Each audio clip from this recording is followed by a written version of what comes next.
After this woman vanished for 2 years, it was actually Google Street View that solved the mystery. Paulette Landrieu was 83 years old from Belgium. She was a mother of 4 and her family were understandably confused and heartbroken when she vanished. It was the 2nd of November 2020 and nothing of any significance had happened to explain her disappearance. She was living in Andenne in Belgium and police were stumped. Even after a really large-scale search, including helicopters with thermal cameras, she was still nowhere to be seen. They started working on a theory that maybe she had fallen into the local river, but after a search, nothing was found. The case went cold and nobody seemed to have any idea what had happened to the well-loved pensioner. This was until one officer decided to try and trace her last steps. He decided to get a better idea of the geography of the local area by using Google Street View. As luck would have it, he actually came across images of Paulette. Cameras captured her crossing the road leading to one of her neighbours' houses. Luckily, Google Maps had captured several still images of Paulette. Police decided to search the scene and went to the neighbour's house that had been captured in the pictures. Paulette was found deceased lying on an embankment, presumably having fallen in a tragic accident. She was only metres away from her home. It isn't clear why police hadn't found her originally or searched that neighbour's house and why the neighbour hadn't seen her themselves. Thankfully though, her family do now have some closure on this case and she has been finally able to be laid to rest. This is the harrowing case of the deceased baby that was posted in the Mail. It was the 11th of May 1965 in Darwin, Australia. A postal worker named John Polishuk was expecting a normal day at work. Little did he know what he was about to find would haunt him for the rest of his days. An unclaimed parcel sat in the office, and this was not uncommon. However, this particular parcel had been sat there for 8 days, and something unnerving had started to happen. It had begun to smell quite bad, and liquid was seeping out of it. John decided to investigate and was horrified by what he found. Inside the package was a deceased newborn baby. Part of the child's umbilical cord was still attached. In a complete panic, John rang the police. An investigation began, but unfortunately it was frustratingly unproductive. Now, the package had come from Melbourne to Darwin. It was documented that a J.F. Barnes at 2 Woolridge Avenue, Mentone, Victoria, had posted the baby. However, the officers involved in investigating this crime found that the address didn't even exist. There was also seemingly no such person as J.F. Barnes in the area. The parcel was also addressed to someone who didn't seem to exist. An autopsy concluded that the child was killed at just a few hours old. Horrifically, they had been strangled. Tragically, the mystery of the baby in the Mail has still never been solved. When this girl vanished from school, it would take 9 years and another disappearance before the truth came out. Kara Kopetsky from Missouri was 17 when she vanished. It was the 4th of May 2007 and classmates had reportedly seen Kara leave school early. Now, a month prior to this, Kara had been struggling. She'd separated from her abusive boyfriend, 18-year-old Kyla Eust. The pair had had a volatile relationship, and a week prior to her disappearance, Kara actually filed a restraining order against him. This was in relation to a very disturbing incident when he had kidnapped her and refused to let her leave his car. Obviously, the investigators were very suspicious of her ex-boyfriend, but they just didn't have any concrete evidence to arrest him or charge him with a crime. It would be 9 years before there was any kind of update. In this time, Kyla had spent some time in prison for various charges, unsurprisingly including DV. He was also imprisoned for, and trigger warning here for animals, animal abuse. Now, as you may know, one strong predictor for somebody going on to become a serial killer is abusing animals in the first instance. Frustratingly, he was let out of prison though and went to a party on the 8th of September 2016. Guests at the party saw him leave with Jessica Runnions. When 21-year-old Jessica didn't return home, alarm bells started ringing. Now, the concerns were exacerbated at 2 a.m. the next morning when Jessica's car was disturbingly found burning by the side of the road. Now, Kyla was arrested again, but frustratingly, despite suspicions, there was no evidence to charge him for a crime. He was now highly suspected in the area for the disappearance of the 2 young girls. The following year, in April 2017, a mushroom hunter made a grim discovery. A body was found in Cass County, Missouri. Then another body nearby. Both girls had been discovered, but it would be a little while until they were officially identified.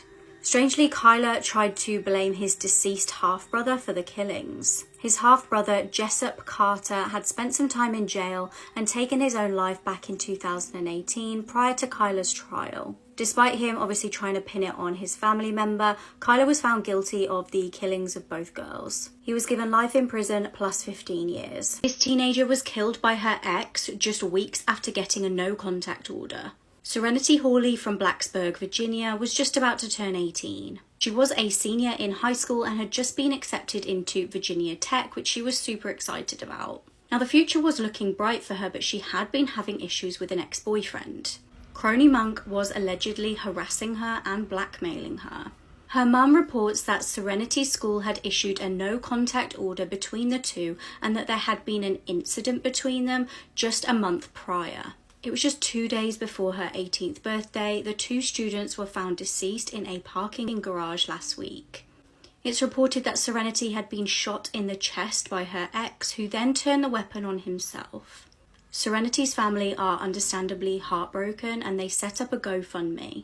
This was in order to raise some funds to pay for Serenity's funeral arrangements, and also her family plan on setting up a scholarship in the teenager's memory. When officers arrived at this crime scene, they noticed something odd.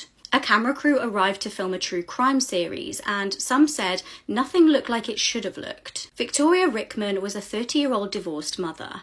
She was in a relationship with Will Carter Jr., who was also 30. The pair were said to have been in a couple for around 3 years, and they both had children. Victoria had a son and Will had a daughter. Now, things between the pair were extremely volatile. However, it was the 13th of September 2013 when things turned extremely dark. Police received a frantic phone call in the early hours of the morning, and it was Victoria. Shockingly, she told police that she had killed her partner. She told them that he had been SAing her and she was left with no choice but to shoot him to get him off. This was actually not the first time that Victoria claimed that Will had assaulted her. She told friends and family of disturbing events when Will had apparently AR'd her and abused her. However, Will's family had an entirely opposite narrative. Will had opened up to his friends and family about Victoria's abuse. She'd reportedly threatened and physically assaulted him on numerous occasions. Will's dad told detectives that on one occasion a year prior, Will had showed up to his dad's house bleeding. Victoria had apparently hit him in the head with a hammer and bit him. Will's dad recalled saying to Will, "If she'd had a gun, she'd have killed you." As well as this, 4 months prior to Will's death, Victoria was actually arrested and charged with battery. These charges were pending at the time of Will's killing. When police showed up to the crime scene on the 13th of September, they noticed something very odd. There were no signs of a struggle at all. After the picture had been painted of a vicious assault and a self-defense shooting, officers expected multiple injuries on both parties. Will's gunshot wounds were the only wounds he had. There were no signs of a fight, and tellingly, police stated it seemed that Will was not even facing her when she shot him. Police did not buy Victoria's claims of self-defense, and they arrested her and charged her with Will's murder. Interestingly, video cameras from a reality true crime series were filming as events unfolded. Investigators looked into some forensics from the scene. They noted that there was blood spatter on the back wall and it was quite high up. This indicated that the victim had to have been standing up. Very interestingly, the gun that Victoria had actually used was given to her by a law enforcement officer. The officer, Rick Price, had given this to her a few months prior to the killing. She'd apparently told him that she was afraid and he gave her one of his personal guns. He even apparently took her to a gun shooting range to practice. He did admit that he was romantically interested in Victoria at this time. Eventually, Victoria was given life without parole for the murder. This woman reported her ex to police and less than an hour later she was dead. Fridoline Daniel was a 34-year-old mother from Florida. On the 8th of November 2023, she filed a police report against her ex. Her ex was Robens Caesar, aged 41. She told police how he had been harassing her. Her family state that on the Wednesday morning when she was dropping her daughter off at school, he had been following her. She did exactly what anyone would have advised. She went straight to the police station and reported this. Less than an hour later, though, the unthinkable happened. As Fridolin arrived back at her apartment complex just prior to 9 a.m, her ex was waiting for her. Fridolin was actually with her aunt at this point, and her aunt heard her say, "Oh, did you bring a gun to kill me?" Neighbours heard loud gunshots, and when police arrived, they found the woman deceased.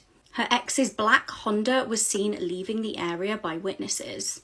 He then allegedly confessed to police. He reportedly said that the pair had split up and she was refusing to get back with him. He allegedly told police that her reporting him to the police was the final straw. He is now obviously facing a first-degree murder charge. Following a horrific viral video, this woman was murdered. Transgender woman Malaysia Booker was just 22 when she was killed. Her horrific death occurred on the 18th of May 2019. Police were called to an incident on Valley Glen Drive in northeastern Dallas at around 6:40 a.m. They found the victim lying face down, deceased from homicidal violence. She didn't have any ID with her at the time, so she was identified the next day.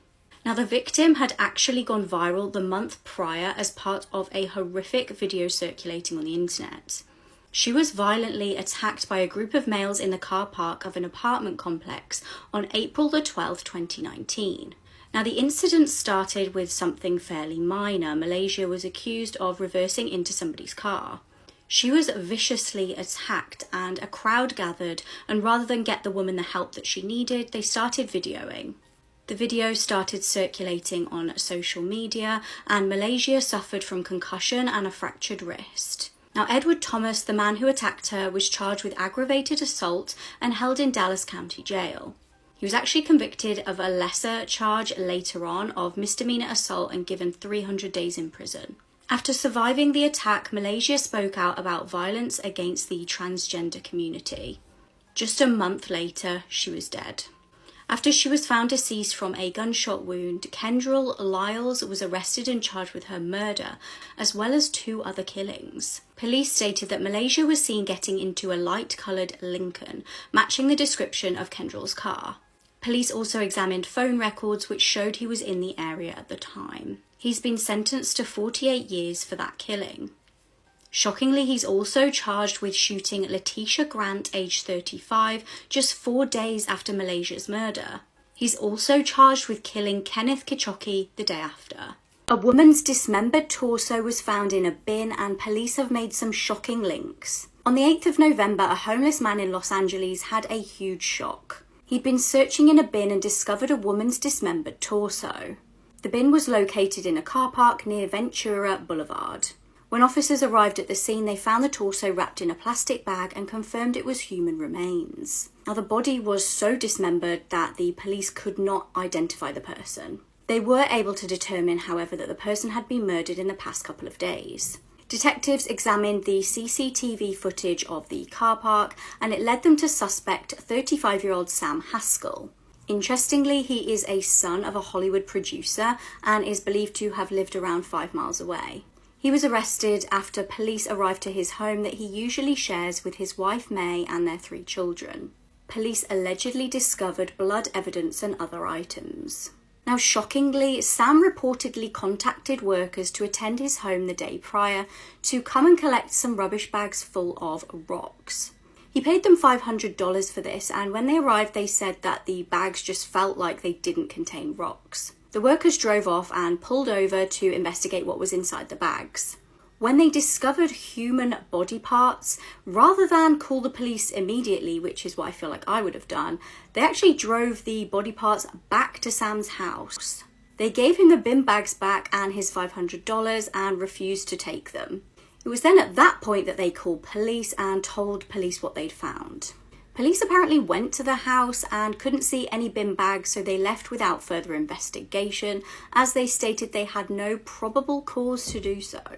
Sam's wife, May, is missing along with her mum and dad. Police have taken the pair's children into protective custody. Sam is currently being held in jail. Imagine being so scared of police that you freeze to death. Brandon Bushman was a 34-year-old man living in Minnesota. On June the 26th, 2023, something horrific was revealed. Police responded to a call asking them to attend a property that hadn't been lived in since around February 2023. Just after 3:30 p.m, police found Brandon's body inside of a chest freezer in the property. Now, witnesses had seen police in the local area and spotted Brandon run from the upstairs of the house. It's believed that he had a warrant outstanding for his arrest, and it's believed he was trying to evade police. In doing so, he ran to the freezer of the property, presumably hoping to hide there for a short amount of time. However, after climbing into the basement freezer by choice, tragically, due to it being an older model of freezer, it had no facility to be opened from the inside. It had a latching mechanism on the outside of the freezer only. Tragically, Brandon was trapped. He couldn't escape the freezer. He was found deceased, and the autopsy showed no evidence of him having any prior injuries or trauma to his body. An unsettling clue was discovered in the case of the missing woman and the mysterious road trip. Gwen Brunel is a 27-year-old from Idaho. She left her home on June the 26th to embark on a solo road trip and was last seen on CCTV. She told her family that she would stay in regular contact with them, but shortly after starting the road trip, her phone was shut off. Bizarrely, she told her boyfriend a story about what she planned on doing. She bought 11 show rabbits and told her boyfriend that she was going to California to meet a rabbit judge for training. She'd packed up the rabbits with enough food and water for them for about a week. However, the rabbit judge in question stated that they never heard of her and never made any plans to meet with Gwen. Gwen was spotted at a small shop just 20 miles from her home.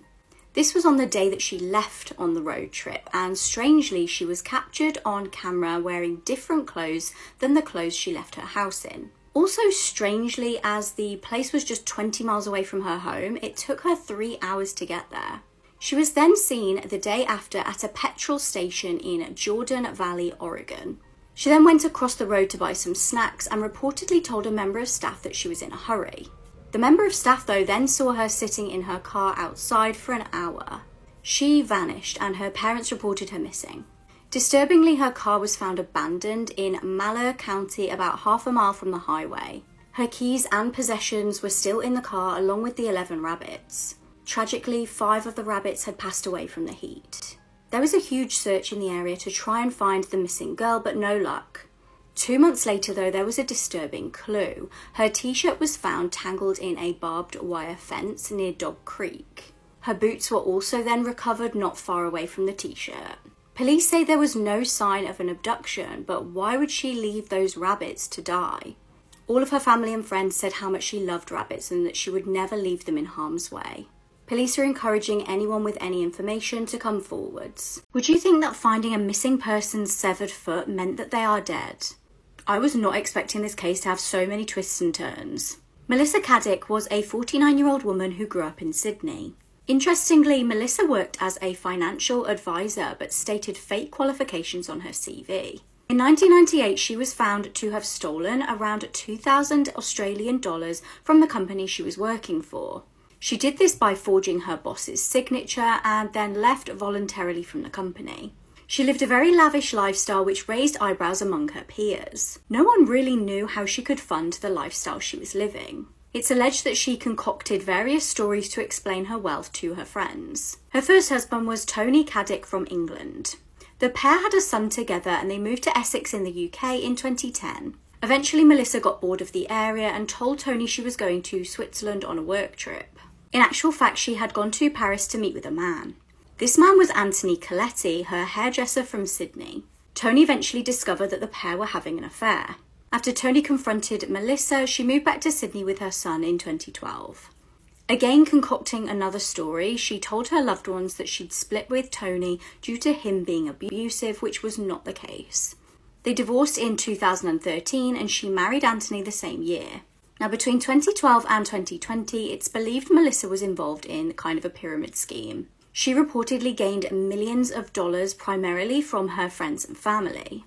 She bought luxury cars, properties and clothes. The Australian Federal Police even raided her home on the 11th of November 2020.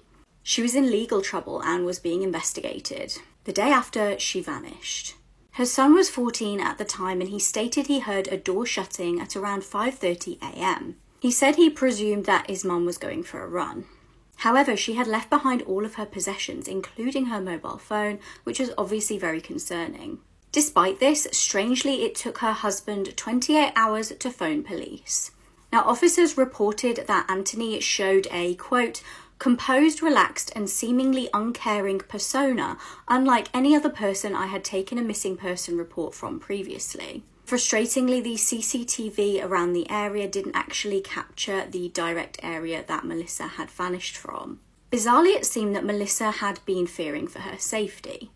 A friend claimed that Melissa made her write down a 4-letter code that she was instructed to give her brother if she went missing. In another shocking twist, on the 21st of February 2021, a shoe containing a decomposed human foot was discovered washed up on Bondi Beach. The shoe matched the size and the description of the shoes she was seen wearing during the raid of her home. DNA tests confirmed the foot was hers. However, criminologists were very quick to point out the fact that just because her foot was found, it didn't mean she was dead. She may have been captured and had it amputated, or she may have even amputated her foot herself. It could have been a way for her to evade police capture. Now, some people claimed that they believe she may have taken her own life on the day she was vanished. However, an expert report called that into question. By examining barnacle growth on the shoe, they found that it had spent no more than a week in the water. Now remember that the shoe was found with the foot inside in February and she had vanished in November. In December 2022, she was declared legally dead. Her husband still denies having anything to do with her disappearance. What this man did to a child is hideous, and terrifyingly, he could be free to do it all again. Sasha Marston was a 16-year-old girl living in Blackpool. Like many young girls, she was keen to start earning some money and gain some independence. A man called David Minto, who was 23, contacted her on Facebook. The pair had briefly met on a night out and David offered her a job. He offered her an induction at his girlfriend's hotel. Sasha obviously felt that things were above board and the induction actually went fine. He paid her for her time and she was due to go back a few days later to start working properly. On the 31st of January 2013, she arrived at the Grafton House Hotel. She was obviously eager to start her new job. However, when she arrived, he was armed with a knife. He attacked Sasha from behind and the attack was so brutal that she received over 100 injuries. David subjected the child to such violence that he even bent the knife. While she was either deceased or dying, he AR'd her. He then callously dumped her body, which he wrapped in a bin liner and carpet underlay, in an alleyway, and he then set fire to try and destroy the evidence. Sasha had to be identified through DNA. Now, Sasha's blood was found on David's clothes, in the hotel, and on the murder weapon. David argued in court that Sasha had had a nosebleed, hence all of the blood in the hotel. Now, I don't know about you guys, but I have a lot of nosebleeds and I have never had one that was so horrendous that my blood seeped through floorboards. He also argued that the pair had had consensual intercourse despite Sasha having a boyfriend at the time and being lured to the hotel under the false pretenses of a job offer. He was found guilty in court and sentenced to 35 years in 2013. Now, this means he may well be free in less than 25 years. However, this was an S-motivated murder of a child. Sasha's family wanted to appeal and get a whole life sentence for this dangerous criminal. They did a bit of research, they watched some documentaries, and they found that the 35-year sentence just wasn't enough. Tragically, they realised that the time had elapsed to enable them to appeal. The current system that we have in the UK states that families only have 28 days to appeal a sentence, and obviously during severe grief and trauma, this just isn't enough. Sasha's family have started a petition to try and change this, which has a January deadline. If we can get 100,000 signatures, the government have to debate it in Parliament. That means if just a quarter of my followers sign the petition, then we could change the law and protect children. The clues in this missing child case are so disturbing. In 1991, 11-year-old Mike Heimbaugh was living on the Jersey Shore. On November the 25th, 1991, an event took place that would change everything. A fire had broken out near the beach and little Mark was keen to take a look and explore. After leaving his house to investigate, he was never seen again. Initially, investigators thought that little Mark may have drowned or got stuck somewhere and a huge search began. Local volunteers, dog units and helicopters scoured the nearby areas for any sight of the little boy. Then they had an unsettling breakthrough. A fireman found one of Mark's trainers on the beach. His mum started getting excited, thinking that they were close to finding little Mark, but unfortunately that was not the case. Disturbingly, witnesses came forward to say they'd seen a man talking to Mark. Thomas Buckavage Jr. was a 57-year-old man that police questioned. He allegedly looked very similar to a sketch of the man seen talking to Mark. Sickeningly, he was actually sentenced to 18 to 36 years in prison after being convicted of SA against young boys. He is still in prison but denies any involvement of the missing little boy. Police are hoping now that AI may be able to help shed some light on the case. I really hope that soon we can get some information that helps provide closure to Mark's family. After police received this disturbing phone call, they found a horrific scene. Lily James was a 21-year-old student and water polo coach from New South Wales. She went to Andrews Cathedral School and was a vibrant and outgoing girl. One of her friends described her as the nicest, kindest girl. She started dating fellow sports coach Paul Thiessen. She was dating him for around 5 weeks before her tragic death. Paul was 24 and was a former student of the same school. Lily had decided that she didn't wish to continue dating Paul and asked to just be friends. However, alarm bells would ring for her family when she didn't return home on the 25th of October 2023. That evening, police received a very disturbing call. It was almost midnight and Paul had phoned police to report a body at the school. He apparently informed them that it needed to be investigated. Police rushed to the scene and found Lily's body in the school toilets. They deemed her death to be homicide and she'd been beaten with a hammer so badly she was unrecognisable. The next day they identified her body officially and they would begin the process of searching for evidence. CCTV captured Lily walking into the bathroom of the school that night at 7 p.m. Paul followed her into the bathroom and she was never seen alive again. Paul left the bathroom and it was discovered that he used Lily's phone to text her dad asking for a lift. Paul then drove away, dumping a backpack and the murder weapon. Chillingly, it would later be determined that Paul had actually been to a shop to buy a hammer the day of the murder, showing premeditation. After placing the disturbing 911 call, Paul vanished. A day later, a huge search began of the local area. On the 27th of October, another body was found. This time it was Paul. He'd taken his own life after taking Lily's. A group of tradesmen had spotted his body from a distance and he was identified through fingerprints. Lily's family have set up a GoFundMe in her memory. This woman vanished after meeting someone she met on Facebook. 39-year-old Melissa Lemoine was last seen in Tampa, Florida on the 14th of July 2023. She had been living in Lutz, which is around 15 miles away from Tampa. On the afternoon in question, a family member had dropped her off at the Frontier Travel Park on Nebraska Avenue. She had apparently been planning to meet with someone that she had met online on Facebook. The pair had apparently been speaking for a while and it was planned that she would come straight back home that day. Now, the person that she had been communicating with remains unknown and Melissa never made it back that day. She has not been seen or heard from since. Obviously concerned when she never came home, her family reported her missing straight away. They've made numerous calls to Melissa's phone to try and get hold of her, and originally the phone was ringing out, but now it just goes straight to answer phone. Anyone with any information, no matter how small they think it might be, is encouraged to get in contact with the police. This man's violence was reported to police 11 times before he eventually took the life of the mother of his child. This is sadly another case that will make your blood boil. It was 2010 and Casey Brittle was 21, living in Nottingham, UK. She was a single mum and had a difficult relationship with her daughter's dad. The man in question was 27-year-old Sanchez Williams. He was known to be violent and abusive to Casey. In June, Casey was working in a retail store when Sanchez entered and threw her into a changing room. He then attacked her and she was obviously very shaken up and had red marks on her neck. Due to there being no CCTV of the attack, police dropped the inquiries. In August the same year, Sanchez had headbutted her and threw her into a photo booth. Now, she was obviously terrified of this man and didn't want to press charges. Frustratingly, an inexperienced officer decided not to arrest him. There were a total of 11 DV reports about Sanchez's violence towards the young mother, 4 coming from Casey herself. On the 3rd of October, something truly horrific happened. Casey was in the house with her 2-year-old daughter, and it was around 4:25 a.m. Neighbours woke to the sound of Sanchez coming home and an argument breaking out between the pair.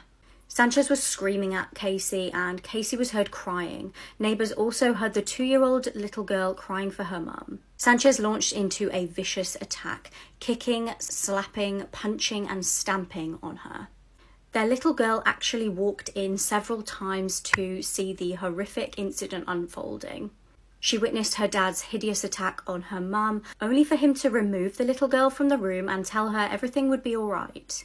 Just after 5 a.m, the house turned eerily quiet. Casey had been beaten unconscious and her poor daughter lay beside her, and Sanchez fled the scene. Casey would pass away en route to hospital.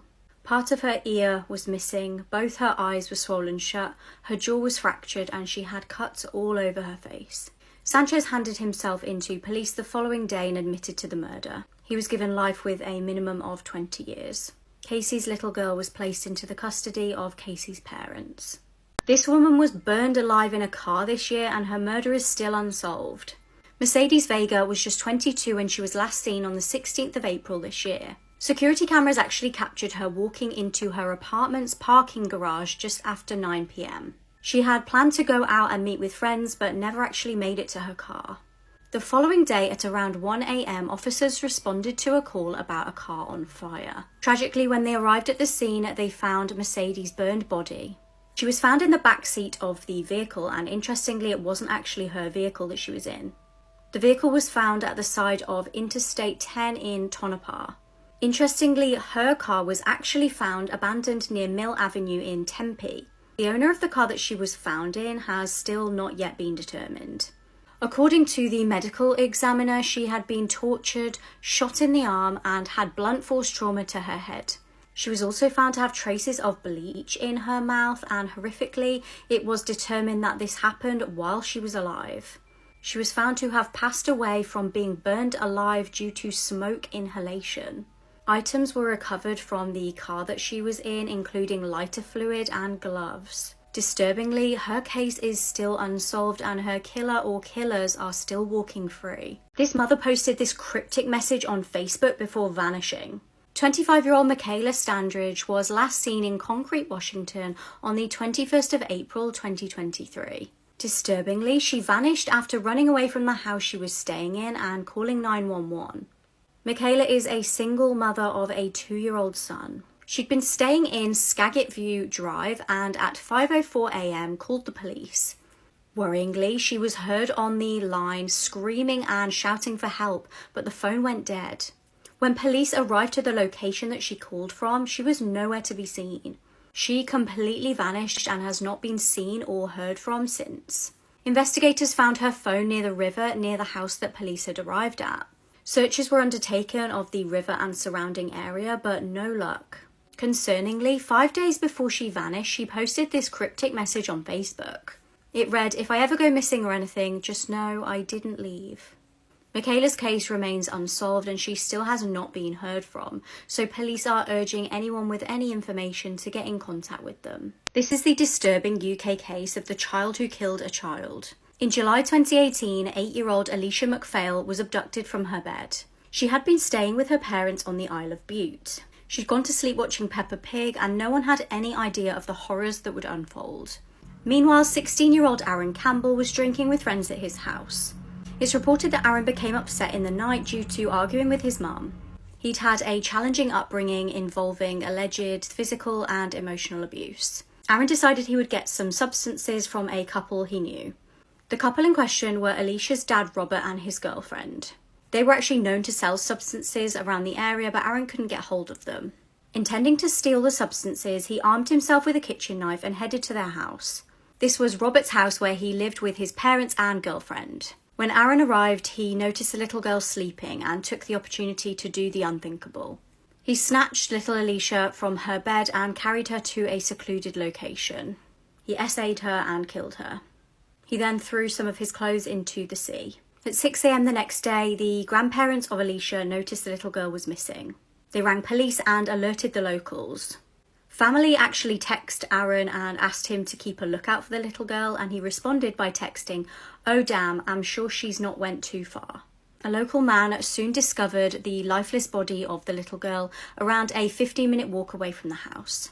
It was Aaron's mum who actually checked the CCTV footage from her house and noticed her son leaving their home and returning that night. She handed the footage over to the police. Aaron was arrested, and it was found that his DNA matched the clothes recovered from the beach. The kitchen knife was also recovered, and Aaron's mum confirmed it was from her kitchen. Aaron's Google history showed that he had searched "How do police find DNA?" and also visited a website about collecting DNA evidence. He was given a life sentence of 27 years, which was reduced to 24 on appeal. This woman vanished on a yoga retreat, and this eerie image is the last known photo of her. On the 19th of October 2023, Nancy Ing was at a yoga retreat. Nancy is 29 years old from California and had been at the retreat at Lake Atilan in Guatemala. On the day in question, she disappeared while taking a kayaking trip with some others from the retreat. Nancy and another person who was at the retreat broke away from the group and began paddling about a mile into the lake. The woman that she was with is the last known person to have seen Nancy. The woman in question has spoken out through her attorney, stating that they happened upon each other while they were in the lake and began to chat to each other. While out in the water, she said that Nancy decided she wanted to go swimming. She claims that she tried to stop Nancy doing this due to the rough nature of the water and the current. The woman states that Nancy ignored her warnings and got into the water and managed to push her kayak away. This woman states that she tried to retrieve the kayak by keeping one leg in her boat and another in the other kayak. She said she got close to the swimmer and managed to push it back to her. She said she then actually lost the kayak again, and after turning around to try and get it, Nancy was apparently gone. She claims that she went to go and get help and a distress call was put out. Search and rescue teams have unfortunately had no luck in finding the missing woman. Police ignored this girl's cries for help about a stalker, even ignoring a huge bag of terrifying weapons. What happened next is horrifying. Gracie Spinks from Chesterfield was just 23 years old when she was brutally murdered. A well-liked and hard-working girl, her future was looking really bright until it would be taken away from her in the most hideous way. In the months leading up to her death, she'd become quite concerned. So concerned that she reached out to police for help. Michael Sellers was 35 and her ex-colleague. Now, Gracie was very artistic, charismatic, and as I said, well-liked, and Michael became quite obsessed with her. 6 months prior, Gracie had declined Michael's romantic advances. It was then that he started to show even more worrying behaviour. In February 2021, Gracie rang police to tell them that she noticed Michael hanging around her stables. She would frequently go there alone to tend to her horse Paddy, and she obviously phoned police because she was very concerned. She warned police on the phone call that he could potentially kidnap someone. Now, police simply offered Michael words of advice and closed the inquiries. Worryingly, Michael had actually been dismissed from his workplace due to his concerning behaviour, and he had harassed a total of 8 women prior to Gracie. 4 of these women had raised concerns with their employer. Then a very disturbing find. Some dog walkers found a bag filled with weapons, and I can't obviously post it on TikTok, but if you just Google it, it really is horrifying. The people who found the bag were obviously concerned by it and they reported it to police. Despite the bag containing several knives, a hammer and an axe, the police treated it just simply as a case of found property. As I said, if you look at the picture, I have no idea why the police would not investigate that further. On the 18th of June 2021, something hideous was about to unfold. Gracie's mum last saw her at 7:30 a.m. when she left her home to go to the stables. As Gracie tended to her horse Paddy at Blue Lodge Farm in Duckmanton, Michael launched a brutal attack. He stabbed Gracie to death and fled the scene. She was found unconscious in the horse's field just after 8 a.m. and a witness saw a man running away. Initially, the emergency responders that arrived on the scene thought that Gracie had been kicked by her horse, but the true horrors would soon emerge. She was declared dead at 8:50 a.m. At 11 a.m, Michael was found dead in a nearby field. Now, Derbyshire police have recently apologised to Gracie's family after a jury at her inquest concluded she was unlawfully killed. The Gracie's Law petition was set up by her loved ones, and the aim of the petition was to raise awareness of the issues of stalking and the urgent need for government and police forces to take it more seriously. GracieSpinks.com has got a page where you can donate to this cause. What this man did to the mother of his unborn baby is truly horrific. Vanessa Pierre was 29 years old and expecting a baby girl. She was 6 months pregnant and had even picked out a name for her baby daughter. Her life was looking exciting until a horrific event on the 23rd of October 2020. It was 2:50 a.m. and Vanessa was in the car with her boyfriend Goey Charles. Now he is currently 33 years old, and as the pair were travelling in the white Dodge Challenger, he suddenly pulled over. They were on the side of the Horace Harding Expressway in Queens, New York. Now it's unknown what went on in the car for the next 40 minutes, but he got out of the driver's seat after that and into the back seat with Vanessa. Horrifically, he callously strangled the mother of his unborn baby to death. He stayed in the back seat with Vanessa's body for around an hour, and just after 4:30 a.m, he got out the car and dumped her lifeless body by the roadside. She was left there with a pair of grey tracksuit bottoms around her neck. It was around 6 a.m. that morning that a bus driver noticed Vanessa's body on the side of the road. Emergency services raced to the scene, but she was pronounced dead. Her murder was captured on CCTV footage, helping bring her killer to justice. Shockingly, in the US, almost 20 people are abused by a partner per minute. Goey was charged with second-degree murder and is due to be sentenced at the end of this month. He could get 25 years in prison. A woman from Northern Ireland vanished under mysterious circumstances. Now her family have shared this eerie photo to bring attention to her unsolved case. Lisa Dorian was 25 years old when she vanished on the 27th of February 2005. Lisa was from Bangor and she was last seen in Ballyhalbert Caravan Park. During that time, she was with someone called Mark Lovett, who was 17 at the time. It's believed that they were both drunk at this point and had been taking substances, causing them to experience hallucinations. When Mark was questioned by police after the woman disappeared, he stated that around 4:45 a.m. they were startled by noises and flashing lights. Both terrified, he said they ran off in different directions and he never saw her again.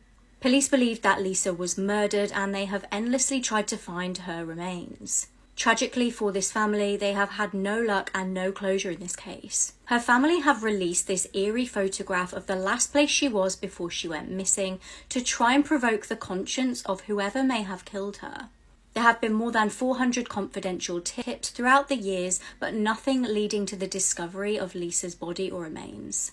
A £20,000 reward has been offered by Crime Stoppers for anyone who could provide any information leading to either the arrest or conviction of those responsible. This little girl warned her parents about her brother's sickening plan to kill their family. Tragically, when they finally realised that she was right to be concerned, it was too late. It was the 22nd of July 2015 at roughly 11:30 p.m. A 911 call came in from a terrified 12-year-old boy. The boy was Daniel Bevers and he told operators that his brother was killing their family. On the haunting phone call, the operator could hear screaming in the background, a male voice, and then the line went dead. Police tracked the call to an address in Broken Arrow, Oklahoma.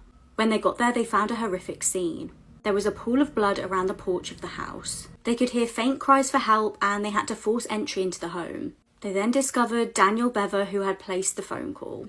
Tragically, he was dead along with 4 other family members. These victims were Daniel's father, David Bever, his mum, April, his 6-year-old brother, Christopher, and his sister, 5-year-old Victoria. Miraculously, his sister, 2-year-old Autumn, was found in the property unharmed. They also found 13-year-old Crystal in a horrific state but alive. She had multiple stab wounds and immediately the emergency services came to rescue her. She went for emergency surgery in hospital and was listed as being in a serious but stable condition. Crystal would go on to tell the absolute horrors that had unfolded inside the family home. She said her 2 brothers, Robert and Michael, were responsible for the mass killings. They had lured her into a bedroom, slit her throat and stabbed her in the stomach. Horrifically, during the attack, one of the perpetrators knocked on the bathroom door where 2 of his siblings were hiding. He callously told them that he was in danger and to let him in, and when they did, he killed them. Knives, hatchets, and other weapons were found at the scene. Now, Crystal had actually tried to warn her parents of the 16 and 8-year-old brothers having that sickening plan. She had become aware that they were collecting weapons, but her parents just kind of shrugged this off. The children were actually all homeschooled and were allegedly not allowed to make friends with anybody or do anything really outside of the family home. The 2 brothers would apparently discuss together their desire to kill their whole family and bonded over their love of mass killers. They had talked about the obsession that they had to become more famous than the Columbine killers. Now, after the attack on the family, they'd actually planned to go ahead and kill more people in the local area. However, they were stopped in their tracks by the police team with a K9 unit and apprehended. Robert was armed with a knife at this time. The brothers were charged with 5 counts of first-degree murder and 1 of assault and battery with intent to kill. The defense team argued that their dad was abusive towards the brothers, and Crystal did back this up. Robert ended up getting life in prison without the possibility of parole, and Michael got life in prison with the possibility of parole. As for surviving Crystal and Autumn, they were actually adopted by the same family. A dismembered human body has washed up on a beach in New York. On Friday the 17th of November, the New York Police Department got a disturbing phone call just before 12:30. They arrived at Breezy Point Beach to discover a human torso with legs attached, but no head or arms. The unidentified body has been sent to the medical examiner to try and determine the cause of death. However, obviously the fact that the body has been dismembered and also that the body was in water is going to make this incredibly hard. The identity of the person has not yet been released to the public, and it's not yet clear whether the police even know this information. The discovery comes weeks after Emmy Award-winning Ross McDonald from Dublin vanished. He disappeared on the 4th of November after riding his bike in roughly the same area. His bike was found at Fort Tilden Beach near Roxbury, which is a popular swimming location. It's just 3 miles away from Breezy Point Beach.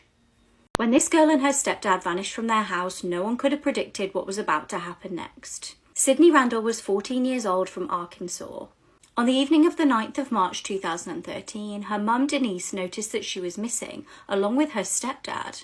Her stepdad was Denise's husband John, and they had both seemingly vanished. Now, Denise was relieved when John returned home in the early hours of the morning, but worryingly he wasn't with Sydney.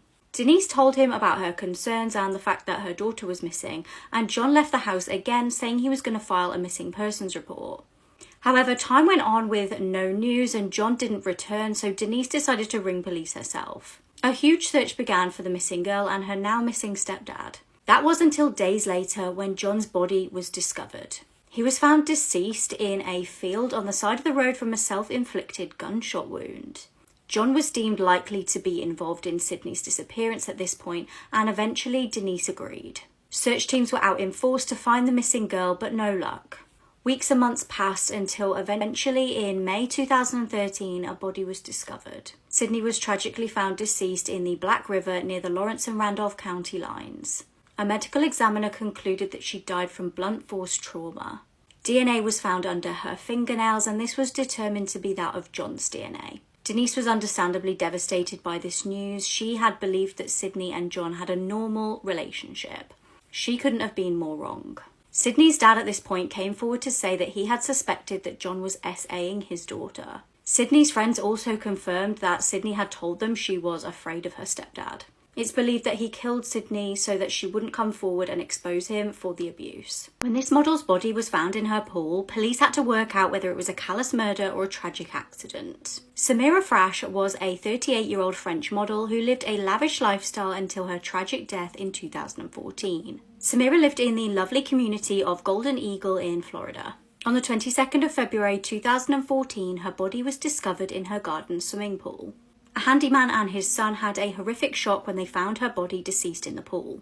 Now, Samira's sandals were actually in the pool, one tucked under a hose that was in the water. Initially, it wasn't clear whether she'd been murdered or had simply fallen into the pool and drowned by accident. Now, she came from more humble beginnings, initially being born into poverty, but becoming famous for her beauty. She made a name for herself doing catwalks in Paris and met a man who caught her eye in 2006. This was Dr. Adam Frash, who was a podiatrist. The pair got married in Vegas and they got a property in Florida. They had 2 daughters together and enjoyed their lavish lifestyle. However, it would all come crashing down following the discovery of Samira's body. Investigators soon realised that the evidence didn't match up with an accidental drowning theory.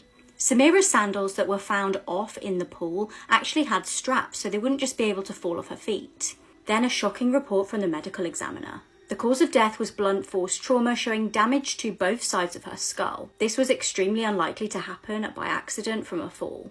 Now, they ruled out the handyman and his son from the CCTV evidence, which showed that the pair had simply just turned up a few minutes before calling police. So they started to look at potential enemies that Samira might have had. One of these was her husband's friend, Kendall, who was quite open about his dislike for Samira.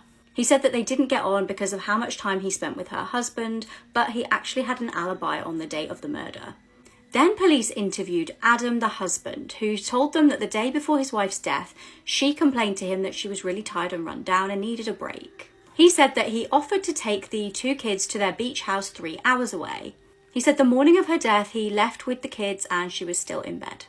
However, it soon came to light that the pair were actually in the middle of getting a divorce. Adam had been allegedly having affairs. There was also a disturbing history of DV between the two of them, and Samira had even been arrested for domestic battery against him. When he was questioned, Adam had visible scratch marks on his face, and a man claimed that Adam had admitted the killing to him.